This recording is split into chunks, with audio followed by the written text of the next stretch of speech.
Bon, ben non. Finalement, j'aurais passé une sale journée.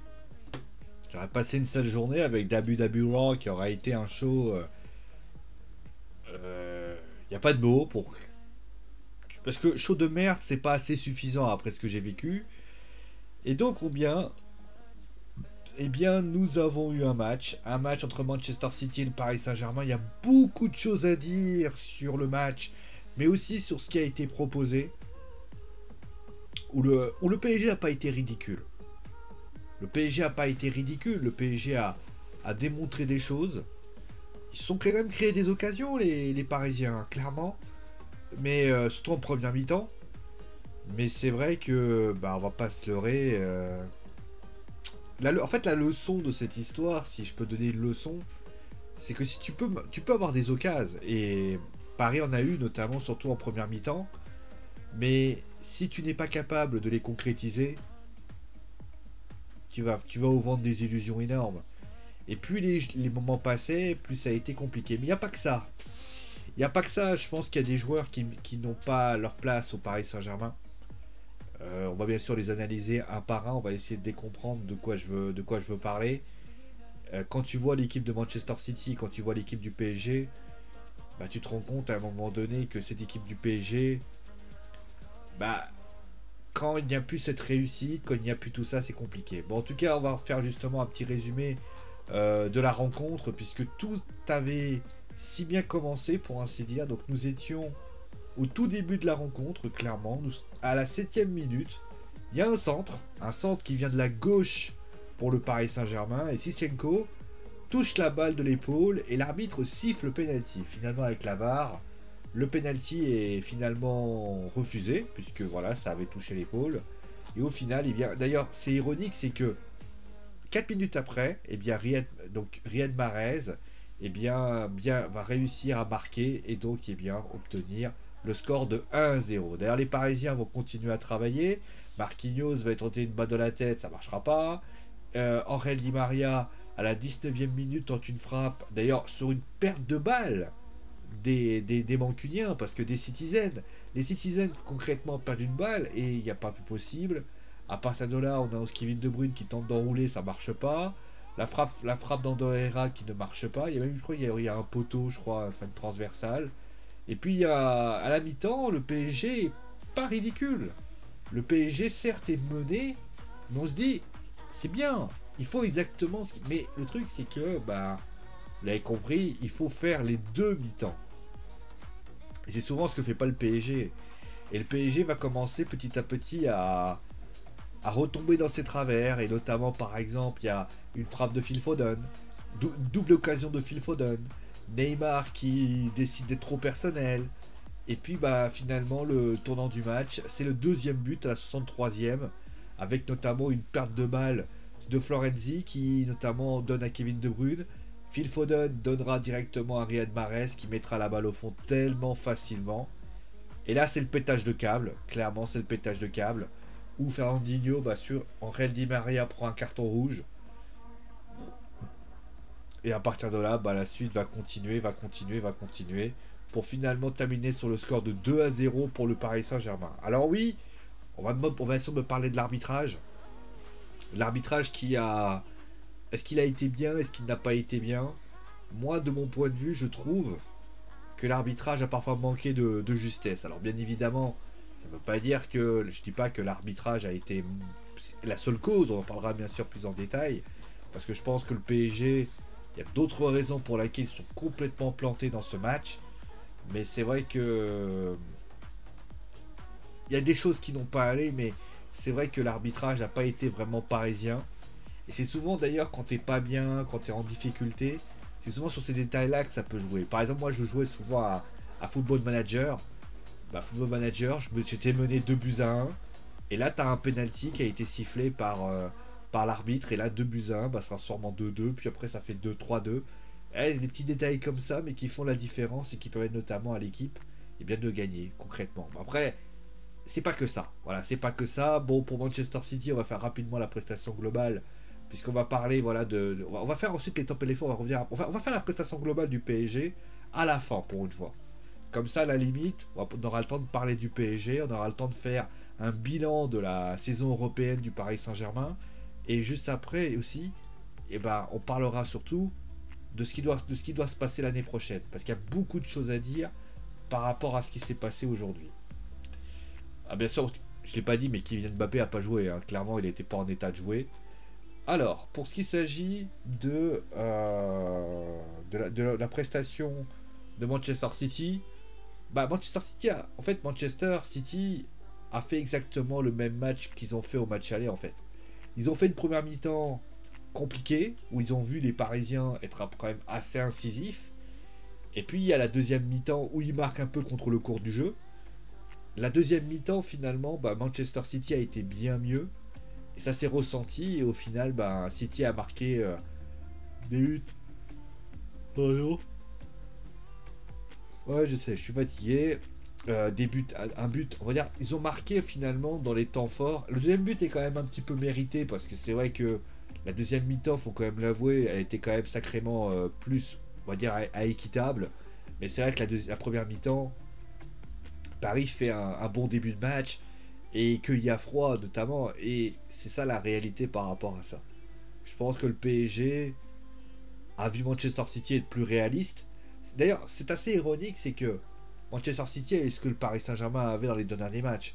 C'est que même si c'était compliqué, le PSG avait concrètement plus de difficultés à marquer des buts, chose que finalement, de l'autre côté, Manchester City, bah, ils se sont créés beaucoup d'occasions. Attention, hein, je ne suis pas en train de dire le contraire, mais quand tu regardes bien, Paris a quand même eu la main mise sur le ballon pendant un certain temps, et au final, bah, cela n'a pas marché, et c'est ça la réalité. Bon, en tout cas, ça laisse songeur ce qui s'est passé en tout cas. Bon, pour ce qui s'agit de le top et les flops, on va commencer tout de suite par parler de ça. De toute façon, ça va faire un peu écho à ce que je vais parler juste après. Au niveau des tops, bah, il y a Riyad Mahrez, qui a été pour moi excellent. Doublé, franchement, doublé, toujours à jouer juste. D'ailleurs, c'est à se demander d'ailleurs, pour information, quand il était à Leicester, même avant, comment les recruteurs, le mec qui vient de Sarcelles, donc qui vient de Ligue de France, comment ce mec a pu passer entre les mailles du filet du Paris Saint-Germain. Ce mec-là a un talent dans les pieds, c'est impressionnant, et c'est ça qui est bien. D'ailleurs, autre différence justement, après on fera les comparaisons parce que City et Paris ont un peu le même potentiel. Moi je trouve que, en tout cas, quand tu vois Riyad Mahrez jouer, t'es quand même sublimé par rapport à ce que tu peux voir, quoi. T'es sublimé, t'es sûr de ça, etc. Ça, c'est très fort. Après, il y a Walker. Walker que j'ai trouvé très bon. Notamment avec un Neymar qui était. Bon, Neymar qui a fait un peu ce qu'il voulait. On en parlera après de Neymar. Mais voilà, très bien. Il a remporté pas mal de duels par rapport à ça. Et puis, il y a aussi quelqu'un que j'ai beaucoup aimé, c'est Ruben Diaz. Qui a été extrêmement solide. Notamment, j'ai une image. Le mec, il a tenté une frappe. Le mec, il repousse la frappe d'Herrera. Il a fait des interventions. Il était excellent. Ruben Diaz. Franchement, c'était sympa. Donc, franchement, c'était sympa. Et honnêtement, Ruben Diaz, dans ses interventions, il y a une frappe notamment où il prend son corps. Il y a des interventions très propres. Franchement, moi, Ruben Diaz, il m'a vraiment très bon joueur. Et bon, en tout cas, ce jour-là, moi, il m'épate et il est capable justement de choses extraordinaires. Et c'est vrai que, bah, en tout cas, moi, je suis pas étonné de voir ce monsieur, en tout cas, réussir finalement la finale de la Ligue des Champions. Ils n'ont pas volé Manchester City parce que ils ont tout simplement une défense de fer et une attaque de feu, concrètement, voilà. Et c'est ce qui s'est passé par rapport à ça. Du côté du PSG, du côté du PSG, plus révélateur, du côté des flops, bah, Mauro Icardi, on n'a pas vu du tout. Je suis désolé, hein, Mauro Icardi, qui a été, qui devait remplacer bien sûr Kylian Mbappé. Il a pas du tout été là, quoi. Il a passé la journée à être une véritable ombre.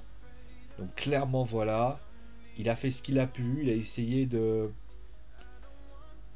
faire ce qu'il a pu avec le peu de ballon qu'on lui donnait, mais voilà, c'était compliqué. Après, il y a Neymar. Neymar, on va en parler après. On va en parler après parce que je pense qu'il y a beaucoup de choses à dire sur Neymar et sur ce qui a été proposé par rapport à ça. Et puis bah, le dernier, non des moindres, lui c'est le top King of Flop, c'est bien sûr Florenzi. Et j'ai envie de dire Mauricio Pochettino va revenir par rapport à ça. Parce que moi, il y a des choses qui m'ont fortement déplu. C'est les deux buts qui sont pour lui. Très mal positionné. Franchement, c'est une catastrophe ce qui s'est passé avec Florenzi, qui au final, eh bien, concrètement, fait un match catastrophique. On va finir par croire que le latéral droit, ça reste un problème concrètement au PSG. Hein. Ils ont mis Florenzi, mais putain, à un moment donné, essayez de ramener un vrai latéral droit qui va d'espoir ou je sais pas, mais parce que là, si vous faites ça, là, vous allez vous retrouver dans la merde, sans déconner. Là, c'est quand même assez incroyable par rapport à ça. Donc ça, c'est aberrant et aujourd'hui, Paris a perdu et Paris a perdu. Alors je dis pas avec les honneurs quand même parce que le PSG a quand même fait un bon match dans le sens où ils se sont créés des occasions, ils ont essayé de produire des choses. S'ils avaient été plus adroits, le match aurait été plus serré. Mais de vous à moi, quand tu vois le match du Paris Saint-Germain, mais trop d'erreurs défensives, des manques d'animation offensif. Donc là, clairement, c'est pas possible quoi. Quand tu vois le PSG et puis il y a des joueurs qui ont pas su être à la hauteur de l'événement. Et on a vu Icardi, Neymar. Bah justement, on va en parler parce que je vais pas vous mentir, il y a des joueurs qui pour moi ont déçu au PSG. Je pense que cette équipe du PSG, elle était en demi-finale de Ligue des Champions, faut le dire, mais elle avait ce brin de réussite qui faisait que cette équipe se qualifiait à chaque fois. On prend le cas par exemple de la phase de poule. Franchement, en étant un petit peu juste, on a fait quasiment tout, je crois qu'on a fait tous les matchs du PSG, sauf peut-être pas le sixième match parce qu'ils étaient déjà qualifiés. Mais en général, on a vu tous les matchs.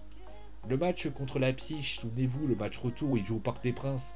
Les mecs, ils sont pas capables de mettre un ballon devant. Je crois que c'est Neymar qui marque, mais il marque un but dégueulasse. Et au final, ils gagnent 1-0. Ensuite, ils vont à Old Trafford, souvenez-vous, ils vont à Old Trafford où ils ont, je crois, une frappe de Cavani qui passe au-dessus à un moment donné. Et je crois qu'il y a Navas fait des arrêts. Et ils réussissent à gagner, je crois, 3-1 ou 2-1. Et au final, par un concours de circonstances, ils réussissent à finir premier par rapport à ça. Ils obtiennent le FC Barcelone où ils réalisent finalement un match aller très accompli avec notamment ce score de 4 buts à 1 qui a été proposé, avec notamment l'avènement de Kylian Mbappé. Mais au match retour, il y a Navas qui leur sort les doigts du cul et qui au final qui leur sort les doigts et qui leur fait finalement un bon match où ils font une deuxième mi-temps plus intéressante, où la réussite catalane ne fonctionne pas à ce moment-là. Le Bayern, on va pas parler du Bayern, je pense qu'on en a tous discuté. Le Bayern, ils ont X occasions au match aller et au final, ils arrivent à en mettre que 2. Mais de l'autre côté, on a une réussite, on a un mec qui est stratosphérique qui est Mbappé. Et puis finalement, le match retour, le PSG est au-dessus du Bayern dans le sens où ils sont très bons, etc. etc. Ils réussissent à se qualifier avec quand même la manière, clairement, ils ont des choses intéressantes. Et c'est là peut-être le tournant pas de la saison, le tournant de la compétition. C'est-à-dire que avant, ils réussissaient toujours à marquer un but. Et on a pu croire ça, notamment au match aller contre City, où ils prennent le jeu à leur compte, ils marquent un but. Là, on se dit, ah, ça va passer. Et puis là, bizarrement, il y a silence radio. On voit les défauts de l'équipe parisienne qui arrivent, qui ont été toujours présents. Moi, depuis le début de la saison, je le dis, cette équipe offensivement, elle a des lacunes. Je précise quand même que le PSG, contrairement aux années précédentes, ne tire plus autant de fois qu'au but. Et ça, c'est une réalité. Cette équipe, elle n'est pas sereine offensive du niveau des latéraux. Je veux dire, à un moment donné, alors, bien sûr, il y a Bernat qui s'est blessé, mais prenez les latéraux, on a toujours eu un problème au niveau des latéraux. On ne sait pas qui doit aller à gauche. Alors certes, il y a eu Diallo à un moment donné, mais Abdou Diallo, à un moment donné, c'était Kurzawa. À droite, Florenzi, qui était supposé être indiscutable. Alors certes, il y a eu le fait du Covid et tout ça, ok, je veux bien. Mais à un moment donné, Dagba, à un moment donné, a même failli. On a même imaginé Dagba prendre la place. On a eu un pouvoir offensif qui a parfois été balbutiant. Des stars qui malheureusement n'ont pas été à la hauteur. Et tout ce moment-là, en fait, tu le prends dans ce match-là. C'est-à-dire qu'on a des stars qui sont pas à la hauteur, qui au final manquent parfois de réalisme, qui, on va dire, veulent gagner tout seul. Je pense à Neymar par rapport à ça. Je pense à des joueurs de l'autre côté qui se donnent à fond. On pense à un entraîneur qui ne sait plus vraiment ce qu'il doit faire. Et l'autre côté, on a un aspect défensif où tu as notamment les latéraux qui sont pas bons. Certes, dans l'axe, ça a l'air de tenir. Et des choix de Mauricio Pochettino qui sont quand même assez songeurs. Je veux dire, on a longtemps dit que Mauricio Pochettino était un histoire d'homme, qu'il avait une hargne, qu'il savait ce qu'il avait à faire. Bah moi j'ai envie de dire, bah, on l'a pas vu dans ce match-là. Les choix de Mauricio Pochettino aujourd'hui sont très très discutables. Je veux dire, moi j'ai du mal à comprendre pourquoi il a mis autant de temps à remplacer Florenzi, qui aujourd'hui était nul et n'arrivait pas à mettre un pied devant l'autre. Je veux dire, on a eu notamment Colin Dagba qui a quand même bien assuré lors du match retour contre le Bayern de Munich, et au match aller, il a quand même réussi à tenir le choc. À un moment donné, comment tu peux pas décider de mettre Florenzi, et tu dis pas à un moment donné, bon là on est à la mi-temps, bah j'enlève Florenzi, je mets Dagba à la place. De toute façon, entre Dagba et Florenzi, je pense pas qu'il y a grand chose à dire. Peut-être qu'à gauche, ça peut se discuter, mais pareil à gauche. Là, va falloir qu'on m'explique. Alors, va falloir qu'on m'explique l'argument de l'absence de la non-présence de Kurzawa. Alors peut-être que Kurzawa était blessé, j'en sais rien. Mais à un moment donné, tu as un Abdou Diallo qui aujourd'hui Diallo qui est en difficulté. Certes, ça a marché au Barça peut-être. Lors du match retour, ça a été bien mieux. Il est capable, mais aux dernières nouvelles, son rôle, c'est surtout d'être, pour moi, un joueur au niveau du défense de la charnière centrale. Et pour moi, il aurait dû falloir mettre un vrai latéral gauche de formation. On en a marre du côté du PSG à vouloir tricoter quand on a des latéraux qui sont là pour faire le job. Quand tu vois Thomas Tuchel qui, pour ainsi dire, mettait en défense centrale, machin, c'est quelque chose que je comprends pas.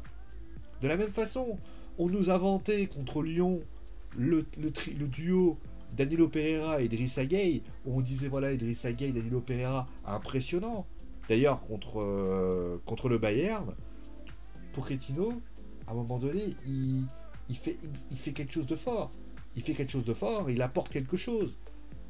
Et vous devinez quoi? Contre. Et là, il décide de mettre Herrera et Verratti. Alors, je peux comprendre le principe. Pourquoi il a fait ça? Herrera et Paredes, pardon. Parce que Verratti est un peu plus haut.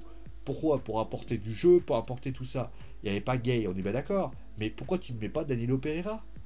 Pourquoi tu mets Ander Herrera? Alors, je sais que Herrera n'a pas fait un mauvais match dans l'idée. Je ne suis pas en train de dire qu'Ander Herrera est un mauvais joueur. Mais aux dernières nouvelles, il fallait un mec qui soit un vrai bloc, qui est capable justement d'avoir du coffre et de pouvoir justement bloquer les assauts avec la bonne récupération. À quel moment tu te dis, bah je vais mettre Ander Herrera, et ça, alors, qui n'a pas été ridicule encore une fois, mais mets un Danilo Pereira qui lui justement pourra faire quelque chose. Et le fait pas rentrer ou des choses comme ça. Et après, voilà, Verratti qui n'a pas été là, Verratti qui a été catastrophique. Après, Di Maria, j'ai même pas envie. Di Maria, je vais même pas l'accabler. Pourquoi? Parce que Di Maria, au bout d'un moment, bah, c'est quelqu'un qui a tout donné, il a un excès d'engagement, mais à un moment donné, Mauricio Pochettino, là on va devoir se poser la question, lui qui disait, avec un vrai autorité, on a un vrai bonhomme, etc. Bah j'ai envie de dire, bah elle était où le bonhomme? On a l'impression que à chaque fois qu'un entraîneur du PSG vient, à chaque fois, c'est toujours, bah je viens, et après je fais en fonction des joueurs. J'essaie de m'entendre bien avec les joueurs. Bah j'ai envie de dire non. Un genre de football, aux dernières nouvelles, regardez. Dans l'équipe de Manchester City, je pense pas que Emerick Laporte, ou Raheem Sterling, ou Kun Agüero, ou Ferran Torres, ou je ne sais qui, on leur explique par A plus B qu'ils ne vont pas jouer, ils vont pas se dire ah non machin, c'est ça la force des grands clubs. Et justement, on va parler de Neymar. Neymar qui a été catastrophique aujourd'hui. Alors certes, il n'a pas été aidé par ses coéquipiers, certains diront ça, mais moi je suis désolé. Aujourd'hui, on me demande aujourd'hui s'il faut prolonger Neymar. La réponse est non. Pourquoi? Prenez chaque... Alors, j'ai rien contre Neymar, je m'en bats les couilles de lui. Hein. Mais prenez par exemple le but on va dire, d'un joueur majeur de l'équipe. Qu'est-ce que c'est? C'est de permettre à une équipe de pouvoir progresser, de faire évoluer son effectif. On est bien d'accord. Les joueurs, les Parisiens aujourd'hui ont une obsession, on est bien d'accord, c'est de faire prolonger Neymar. Mais moi je suis désolé, entre Neymar et Mbappé, la réponse elle va être très claire, je prolonge Mbappé. Je prends l'argent que Neymar a, je le mets dehors, je l'envoie au Barça ou je ne sais où, et tu sais quoi? Je prends ces salaires et j'utiliserai ce salaire pour finalement recruter un joueur peut-être un peu moins fort, mais qui apportera finalement ça. Parce que, je suis désolé, prenez par exemple le départ d'Aguero qui est très dur, mais il va être remplacé par un Foden. Mais prenez par exemple Kevin De Bruyne. Kevin De Bruyne, bah, je suis désolé, on va pas se mentir, hein, dans l'équipe de Manchester City, il y a peut-être une star là, c'est Kevin De Bruyne, mais le reste, Riyad Mahrez, Foden, Gundogan, Fernandinho, Bernardo Silva, sont des joueurs qui sont très bons, Et il y a une icône, c'est De Bruyne. Et ben finalement, moi je suis désolé, quand tu vois le PSG doit s'appuyer sur Mbappé, parce que Mbappé a démontré ces dernières semaines qu'il avait les capacités, surtout qu'on l'a bien vu, il avait beaucoup plus de hargne, tout ce que tu veux. Alors que Neymar, bah, je suis désolé, il fait que provoquer. Il a justement fait la même, encore une fois, il provoque, il se plaint, il prend des coups, il n'arrête pas de se plaindre. Et ben je suis désolé. À un moment donné, bah, Neymar, il n'a pas à être. Pour moi, si je dois choisir entre Mbappé et Neymar, je choisis Mbappé. Parce que moi, pour moi, le match qu'a proposé Neymar aujourd'hui, il est symptomatique. D'ailleurs, vous voulez des exemples? À un moment donné, il prend un ballon, et il décide de partir. Alors tu te dis, voilà, il réussit quelques petites dribbles. D'ailleurs, c'est ce qu'il n'avait pas fait contre le Bayern de Munich, d'ailleurs. Et à ce moment précis, il prend le ballon, et au lieu de le donner à ses coéquipiers, il continue à partir, il tente une frappe. À quel moment tu lâches la balle? Maintenant, lui, on a eu l'impression, d'ailleurs, le fameux, alors ça d'ailleurs, j'appelle chez moi le syndrome Dimitri Payet Pastore, c'est je parle mais je fais rien. C'est qu'en fait le mec il est arrivé, il a pris le ballon, et il s'est dit oh je vais doubler, je vais dribbler, je vais dribbler, je vais dribbler. Je vais essayer de faire la différence tout seul. Mais t'es pas tout seul. Tes coéquipiers sont là pour t'aider. Quand tu arrives et quand tu vois Di Maria qui le regarde comme ça et qui lui dit mais qu'est-ce que tu fous? À un moment donné, j'ai envie de lui dire. Et ce qui m'étonne le plus, c'est qu'il n'y a pas un joueur qui lui dit. Il n'y a pas un mec qui va l'attraper par le col et qui lui dit à un moment donné, même à la mi-temps, Pochettino dont on dit l'autorité, tout ce que tu veux. Moi je suis désolé. Pochettino il doit lui dire à un moment donné si tu as envie de dribbler la moitié du pays, bah tu vas dribbler chez toi. À un moment donné, c'est comme ça que les choses doivent être dites. Moi, je suis désolé, quand tu vois le match que propose Neymar, c'est au niveau du caniveau. C'est au niveau d'un WWE Raw, voilà, on va dire la vérité. C'était pas beau, c'était pas terrible. Et tu m'étonnes après qu'il y a de la frustration. Quand t'es à... Hera a dit on sort la tête haute. Alors très bien, mais tu vois toutes les erreurs.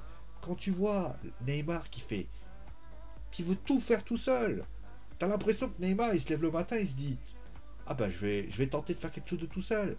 Mais en faisant ça, tu te ridiculises. Tu te ridiculises, et ça, c'est pas possible.